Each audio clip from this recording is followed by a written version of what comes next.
Olunaku lwa jjo ekiro nafunye essimu okuva wa lawyer waffe Council Wameli Anthony nantegeeza nti Commissioner wa Revenue Authority yennyini yamukubidde essimu namugamba afunye ebiragiro nti emmotoka yaffe tuginoneyo.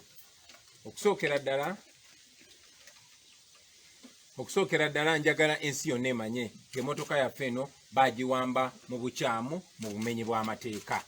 Twasasula omusolo gwonna ogugerekebwa kuba tetukola mu revenue. Emmotoka eno twagitwala mu Revenue Authority ne Interpol ne bagyekebejja ne batugerekera omusolo ne gusasulwa.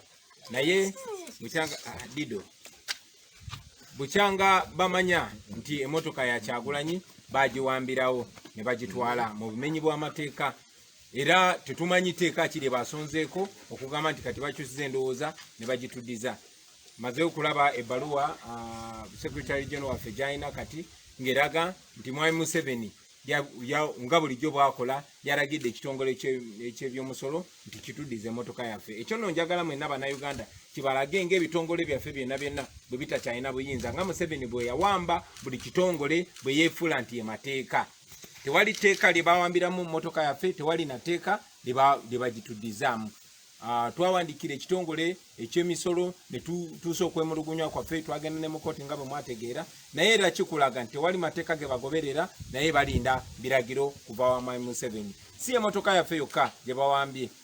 Emmotoka yaffe gye bayita Tundra n'endala gye bayita Land Cruiser baziwamba emyaka egisuka mu 2 emabega, zikyali mu Arua. Twagenda mu kkooti, ekkooti n'eragira nti batuddize ebintu byaffe byonna nga n'emmotoka ezo mwe ziri baagano zituddiza, ndowooza era bakyalinda kiragiro kiva wa Mwami Museveni.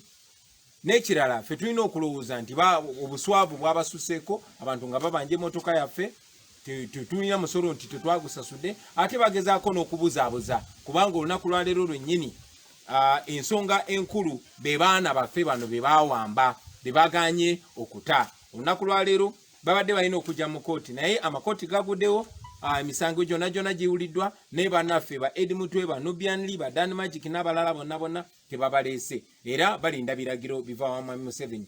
Kikulaga nti eno gavumenti ya Museveni eriwo mu bumenyi bw'amateeka, tegondera amateeka, tegoberera amateeka, yo ekola byeyagala. Omuntu omu yasalawo, bwasalawo nti kati beera mulamu ng'obeera mulamu, bwasalawo nti kati beera mufu ng'obeera mufu. Bagamba nti kati sango sa, bagamba nti tosa nga tosa, newankubadde talina tteeka lyonna lyagoberera. Eyo nno y'embeera gye tulimu olunaku lwa leero. Mr. President, embeera eno waliwo abalowooza nti yeekuusa ku ebyo ebyabaddewo gye buvuddeko kujja n'Okatumba Wamala nti gavumenti neefuna okutya nti oba oli awo embeera ate eyinza okutuukawo n'okusinga political tension eri mu ggwanga. Ekyo si kipya. Mwenna muzze mulaba nze obulamu bwange bwagezebwamu okugibwawo emirundi egiwera, era ensonga lwaki abantu abatuwagira basalawo okungulira emmotoka eno. Naye ebyabaddewo ku General Katumba Wamala biraga nti tewali muntu yenna aliseefu. Oba oliawo bagezaako kubuzaabuza, kukyusa mboozi, kugijja ku ttemu lye bakoze, kugitunuza eno. Oba oliawo bagezaako okweggyako omusango kuba manyi bakyalina ekigendererwa ekyokusanyawo obulamu bwange. Naye nga baswadde nga bamusajja kugamba mwakawamba emmotoka ye ate mukozeeko obulabe. Oba oliawo n'emmotoka yennyini kuba sirishuwa, sisobola gitulamu kati essaawa zino kuba simanyi ki kye bagitaddemu, sigyesiga, sisobola gitulamu okuggyako ng'emaze okukebejjebwa. So bingi nnyo ebyebuuzibwa, naye buli we mubeera nga mukulemberwa abamenyi b'amateeka, abatujju, abatagoberera amateeka, ebyo byonna bisuubirwa. Ekitiibwa baali basalawo nga waliwo omutemwa gwa ssente gwe walina okuwaayo nti bo baali babalirira bubi. Guno omutemwa waguwaayo oba nga wogambye olw'okuswala baakitadde? Ebbaluwa eno eraga nti baddamu ne batugerekera omusolo gwa $337,000 nti gwe tulina okusasula.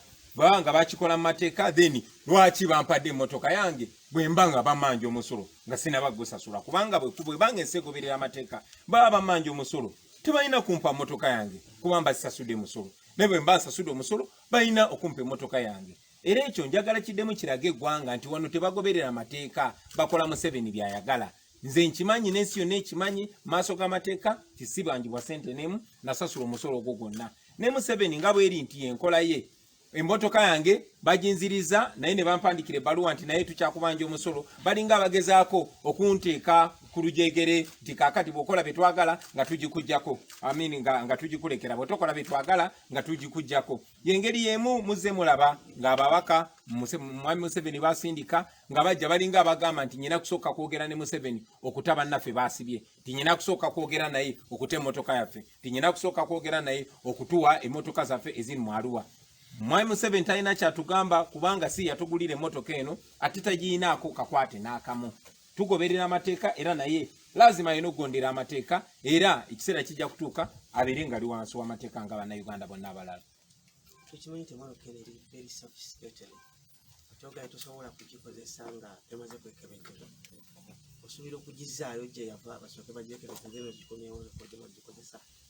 Kyonna ekisobola okukolebwa oba tuleeta abakugu bagyekebejje wano kyonna kye tusobola okukola tujja kikola. Tuli basajja abagezi, tuli basajja abavubuka, tuli mu generation embuufu ate okusinga generation y'abamu Museveni. So tulina amagezi gonna agasobola okwekebejja emotoka yaffe era n'abantu abasobola ogyekebejja basobola okusala amagezi ne batuukako.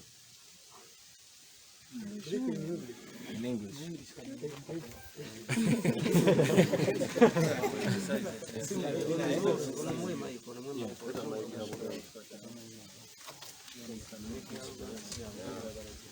Okay. Thank you very much, friends. Yesterday, tonight, I received a call from our lawyer, Counsel Anthony Wameli, informing me that he had a call from the Commissioner of Uganda Revenue Authority, who informed him that he had been directed to give us our car. Now, this morning, I saw a letter copied to me, addressed to our lawyer, to the effect that General Museveni ordered that they give us our car. Now, that is not anchored in any law, and I must inform you that in taking our car, they did not point at any law taking our car.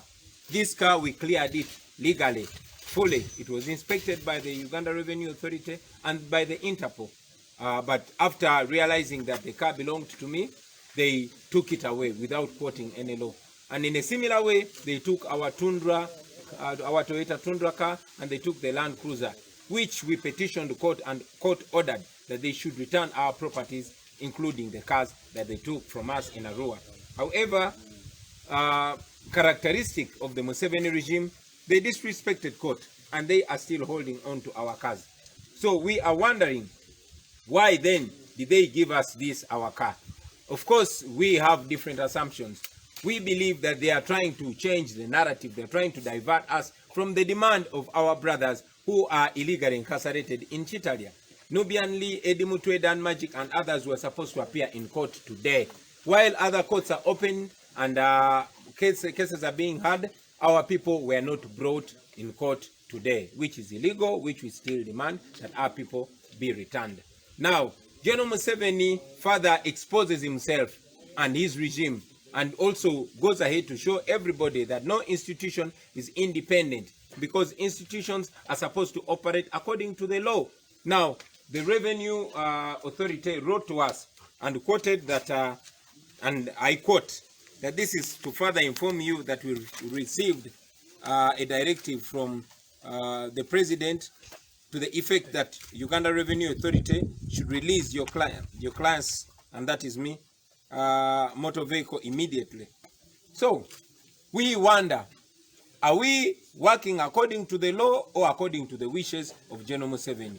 We all see that no matter how illegal something is, Museveni is going to order and it will be done. And no matter how legal something is, Museveni will order and it's not done. That should show us where we are and why we must fight so hard to remove this dictator, so that we can all enjoy our rights according to the law. So, the car is sophisticated, I asked you earlier. Are you willing to take it back for checkup, or are you going to check it from here so I can use it again? For starters, I cannot use this car before it is inspected. I don't know what has been put in this car, so I cannot use it. I know that it will make a lot of sense if I shipped it out of the country, but because of the expense and the COVID situation, we are putting different options on the table.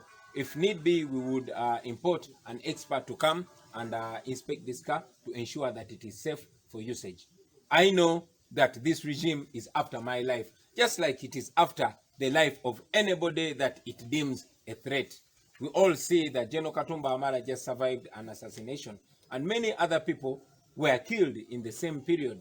So the regime, could we also suspect that the regime could be trying to change the narrative and shift responsibility. They could do anything to me, and I know that they feel responsible, and that is why they were pushed to return our car to us so that they evade responsibility. So, according to what has happened in the past days, Yeah. giving you a car and your life has been on threat, as you've been saying, can it justify that giving you a car, your life is in danger? My life has been in danger. Different attempts have been made at my life by uniform wearing people that are in our security organs. So it is not news that my life is under threat. However, I must also put it clear that they did not give me this car. Museveni and his regime did not give me this car. Our supporters, Ugandans, gave us this car, and they had taken it illegally. Even when they returned it, they did not quote any law. Well, they mentioned that we still have to pay the 337 million shillings that they purportedly demand from us. But if it's legal, then why did they give me my car when I've not paid tax? If they really mean to say that I've not paid tax, I know that I've paid tax, and that is why they released this car. That is why they gave it a number plate. So it is all double standards, it's all self-contradiction by the Ugandan Revenue Authority. But I sympathize with them because I know they are not in control. I know they are operating from orders from above. Yeah. I must also hasten to add that this should not divert us from the main agenda. What we want is not the car because it is already ours. What we want is our people.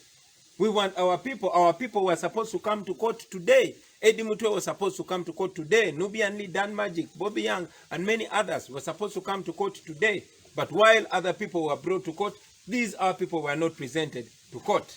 Maybe the courts are still waiting for the orders from above. That should further show every Ugandan that nobody is safe until we remove the dictator called Yoweri Kaguta Museveni. Thank you.